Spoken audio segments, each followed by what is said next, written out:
priority areas of infrastructure development: energy and water provision, education, health, agriculture, and justice delivery, to name a few examples. Overall, the country is stable and there is peace countrywide. Besides the lamentable last September fatal shooting incident that involved 3 security personnel and a few other cases of murder and suicide, the crime rate in the country has dropped. To deliver on our promises, my administration's focus on development is now firmly anchored to the National Development Plan, year 2023-2027, and the medium-term Economic Fiscal Framework, 2023-2026, for macro-fiscal stability. Although inflation has risen to 18%, the Gambia is faring much better than many other countries. However, we admit its far-reaching impact on the cost of living in the country, especially on the poor. Part of the solution to this challenge lies in stepping up local production to reduce imports and thus avoid the cost burden associated with importation. My government will continue to subsidize essential imported commodities, even though this reduces our spending ability on development projects.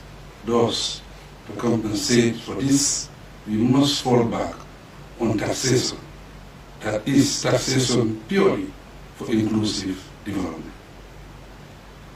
Fellow citizens and residents of the Gambia, as I always say, my slogan is no infrastructure, no development. Similarly, I believe that without development, progress, peace, and stability would be hindered. Better still, there cannot be stability in the absence of peace. To put it squarely, development is best made possible through peace, stability, unity, execution of proper plans and policies, and wise use of the resources at our disposal. Based on this, a key indicator of development is the number and quality of relevant infrastructure projects undertaken in the country. Thus far, we are proud of the records. On account of this, to reassure you further, my government will remain development-oriented and sensitive to the plight, concerns, and welfare of the people. Compatriots, friends, brothers, and sisters, a major concern of the year has been irregular migration. This is not only a menace, but it also appears to be on the rise, thus putting the lives of more young people at risk. Young people have a very significant role to play in their families, communities, and in national development. Hence, we cannot watch them perish with impunity. There are opportunities that such young persons can exploit to guarantee them success at home. Education and training for skill appreciation are the surest means for the youth to have guaranteed pathways to success and happiness. This justifies our renewed focus on education and prioritization of tribute, as reflected in the 2024 national budget. The local communities, especially residents along the coastline, must play a more active part in preventing irregular migration. Family units, friends, and everyone else should be vigilant enough to intercept all potential dangerous journeys that involve Gambian citizens, either as traffickers, passengers, boat crew, or otherwise. Fellow citizens and friends of the Gambia, like the security sector reform, the civil service reform for better national service delivery is in progress. These reforms hinge on the realization that excellent service delivery depends on the quality, efficiency, and disposition of the workers in the public service. As a result, their welfare will always take center stage so that they have adequate support to perform their duties and responsibilities competently. In the same way, we denounce work apathy, corruption, and all forms of crime, hate, and disunity. Distinguished Gambians and friends of the Gambia, every new year inspires new visions, resolutions, plans, and approaches.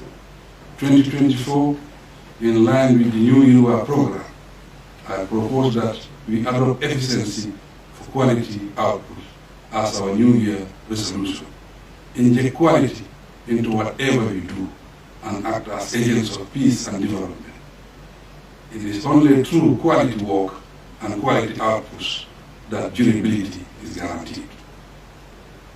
The infrastructure we construct, the work we do at home or in the workplace, the food we eat, and everything we produce will serve better with better quality.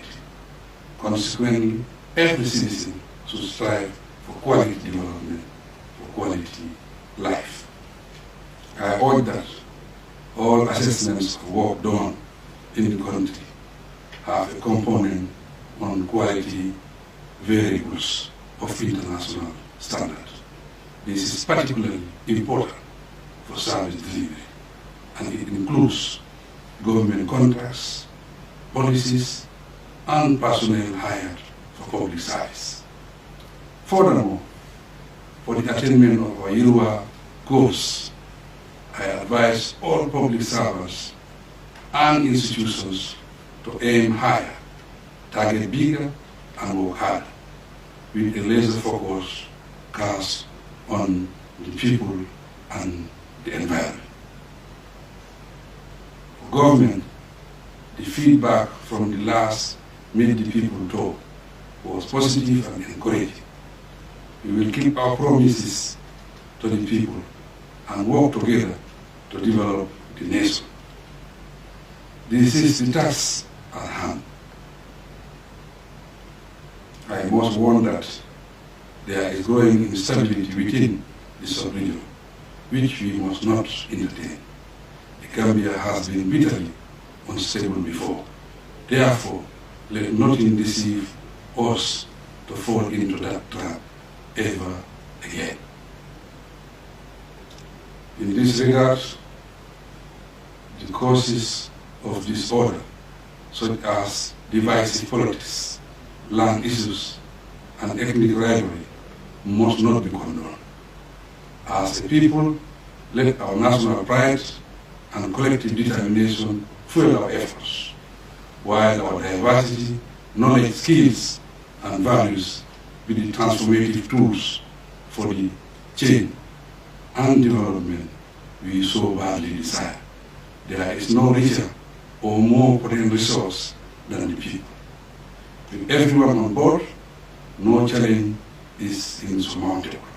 Fellow Gambians and residents of the Gambia, I congratulate the Gambian community on our successes and count on all of you as we march into the future.